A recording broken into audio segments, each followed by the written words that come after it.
Hello dear students, welcome to Pratima maths classes. तो आज हम एक्सरसाइज 5.2 के आगे क्वेश्चंस कवर करने वाले हैं। क्वेश्चन नंबर 2 से शुरुआत करते हैं। तो देखते हैं क्वेश्चन नंबर 2 में क्या दिया गया है। एक शर्ट है जिसका मार्केट प्राइस, मतलब उसका मार्केट प्राइस सोच लो कि हमारा जैसे टैग लगे होते हैं ना शर्ट्स पे, 2000 3000 पर मिलती तो हमें कम पे ही है ना, वो डिस्काउंट पर मिलती है। तो हमारा मार्क प्राइस कितना है, 500 की। मार्क करके भेजा कि 500 की है वो शर्ट, ठीक है। बट कितने पे बेची गई, 350 पे, कम पे बेची गई है, तो डिस्काउंट दे के बेची गई है। तो हमें यही निकालना है कि कितना डिस्काउंट उस शर्ट पर दिया है, ठीक है। तो यहाँ पर पहले हम डिस्काउंट निकाल लेते हैं। मार्क प्राइस कितना है बच्चे, 500 रुपीज़ ज़रूर लगाने हैं, नहीं लगाओगे तो मार्क्स कट जाएंगे। सेलिंग प्राइस कितना है, ₹350। डिस्काउंट क्या होगा मेरा, mark price minus selling price, ठीक है। तो 500 माइनस 350 कितना हो जाएगा, 150 रुपीज़। मतलब 150 रुपये का मुझे डिस्काउंट मिला उस चीज़ पे। पर मुझे तो क्या निकालना है, डिस्काउंट परसेंटेज निकालना है। तो डिस्काउंट परसेंटेज का फॉर्मूला क्या होता है, MP minus SP divide by MP into 100। MP कितना था, 500 माइनस SP करके निकाल ही लिया है हमने, मतलब डिस्काउंट अपॉन में मार्क प्राइस इंटू 100। ये मैंने डिस्काउंट को ही लिखा है यहाँ पर, ठीक है।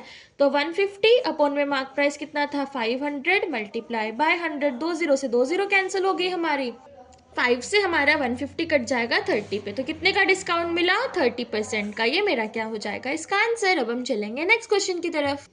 तो नेक्स्ट क्वेश्चन में देखो बच्चे क्या बोला है कि एक शॉपकीपर है, उसने ना अपने कस्टमर को 10% डिस्काउंट दिया है। बट फिर भी उसने क्या करा, प्रॉफिट कर लिया 26% का। मतलब डिस्काउंट पर बेचने पर भी चीज़ को उसने 26% का प्रॉफिट कर लिया। तो अब उसका कॉस्ट प्राइस क्या है, अगर उसका मार्क्स प्राइस 280 था, ठीक है। तो देखते हैं बच्चे कैसे सम करेंगे हम कॉस्ट प्राइस क्या मान लेते हैं, let CP is equals to X rupees, ठीक है। डिस्काउंट परसेंटेज कितना दिया है, 10%। अब डिस्काउंट निकाल लो, हमें परसेंटेज पता है बट डिस्काउंट तो नहीं पता ना। डिस्काउंट कितना मिला है, 10% मिला है। कितने पर मिला है, MP कितना है, मार्क प्राइस कितना है, 280। तो 10 अपॉन 100 मल्टीप्लाई 280। 1 0 से 1 0 यहाँ पर कैंसिल हो जाएगी, यहाँ पर 1 0 कैंसिल हो जाएगी।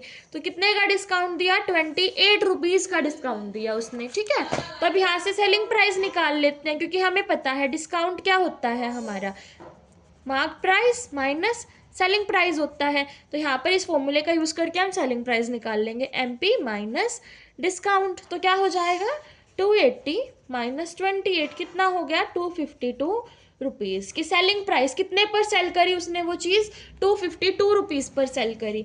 प्रॉफिट कितने का करा अभी, 26% का करा बच्चे, ठीक है। हमें कॉस्ट प्राइस पता करना है, ये तो हमें सेलिंग प्राइस पता चला है अभी। तो हम यहाँ पे हमें 26% का प्रॉफिट था। तो अब हमें यहाँ पे पता है कि SP क्या होता है, CP 100 plus profit percent upon में 100।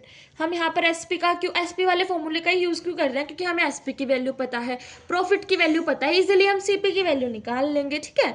तो SP कितना था, 252। CP नहीं पता, CP रखो। प्रॉफिट कितना था, 26% और डिवाइड बाय 100, ठीक है। कितना हो जाएगा, 126 अपॉन 100 और इधर मेरा CP और इधर 252।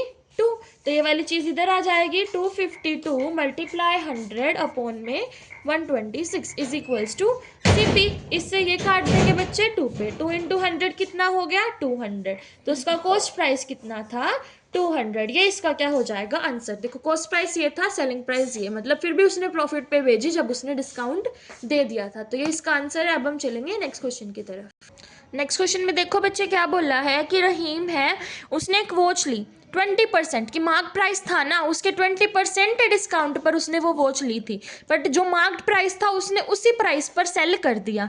तो अब उसे प्रॉफिट तो हुआ ना कुछ तो, क्योंकि उसने तो कम पे ली थी। उसको गेन परसेंट ही निकालना है, उसका प्रॉफिट परसेंट निकालना है। गेन का मतलब क्या होता है, प्रॉफिट परसेंट निकालना है, ठीक है। तो पहले यहाँ पे हमें कॉस्ट प्राइस नहीं पता, तो हमें पहले क्या पता करना है, कॉस्ट प्राइस कितना है, X रुपीज़, ठीक है। डिस्काउंट परसेंट कितना है, डिस्काउंट कितना मिला उसे, 10% मिला।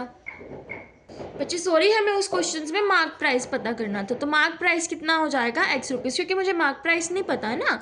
और डिस्काउंट मेरा कितना था, 20%। बाय मिस्टेक मैंने दूसरा क्वेश्चन देख के स्टेटमेंट पढ़ लिया था। गलती हो गई। अब हम चलेंगे उसी क्वेश्चन को देखेंगे, ठीक है। तो हमें डिस्काउंट परसेंट पता है, डिस्काउंट तो नहीं पता ना कितना हुआ, तो 20% ऑफ मार्क प्राइस ही निकाल लेंगे। तो 20/100 मल्टीप्लाई एक्स, कितना आ जाएगा एक्स अपॉन 5, 0 से 0 काट के 2 से 5 पे ये कट जाएगा, एक्स अपॉन 5 रुपीज़ आ गया मेरा डिस्काउंट, ठीक है।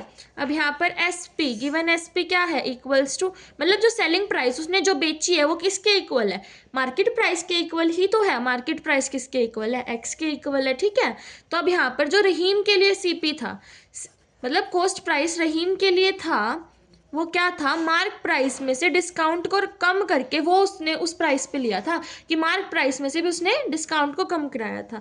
तो मार्क प्राइस कितना था एक्स, डिस्काउंट कितना था एक्स अपॉन 5। एलसीएम लेके सोल्व कर लेते हैं, 5x माइनस एक्स अपॉन 5 कितना हो जाएगा 4x अपॉन 5 रुपीज़। तो ये मेरा सीपी उसके लिए निकला जब रहीम ने खरीदी थी, ठीक है।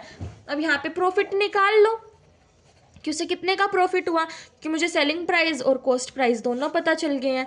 x माइनस 4x अपॉन 5 कितना आ जाएगा x अपॉन 5 सोल्व करके, ठीक है। प्रॉफिट परसेंटेज निकाल लेते हैं, profit percentage equals to profit upon CP multiply 100, ठीक है।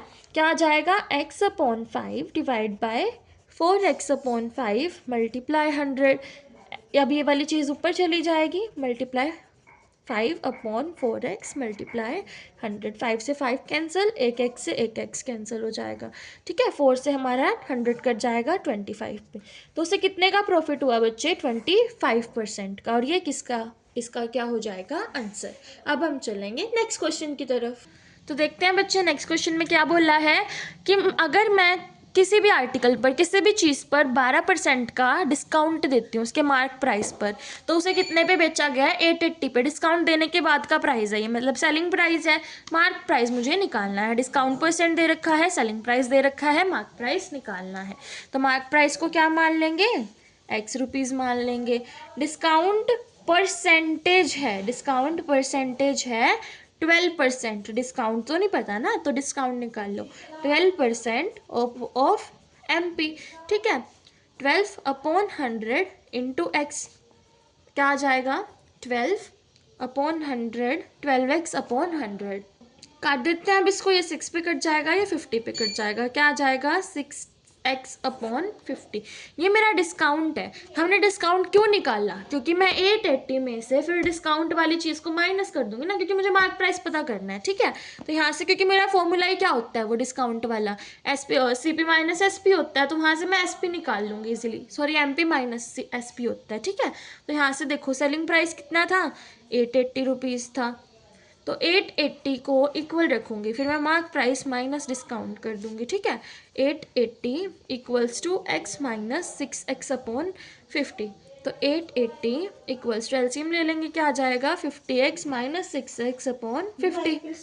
तो हम इसका आगे सोल्व कर लेते हैं। 880 इक्वल्स टू 44x अपॉन 50। तो यहाँ पर 44x को इधर ले आओ, 880 को इधर ले जाओ, यहाँ पर x को इधर रखो, 880 मल्टीप्लाई 50 अपॉन में 44, ठीक है। अब काट पीट कर आंसर आ जाएगा, इसको 1 पे कर दो, इसको 22 पे कर दो, 22 इंटू 50 कितना हो जाएगा 1000 रुपीज़। एक्स की वैल्यू कितनी आ गई 1000। एक्स क्या था मार्क प्राइस आ गया हमारा, ये इसका क्या हो जाएगा आंसर। आगे क्वेश्चन हम नेक्स्ट वीडियो में कवर करेंगे। Till then bye bye and like share subscribe the video.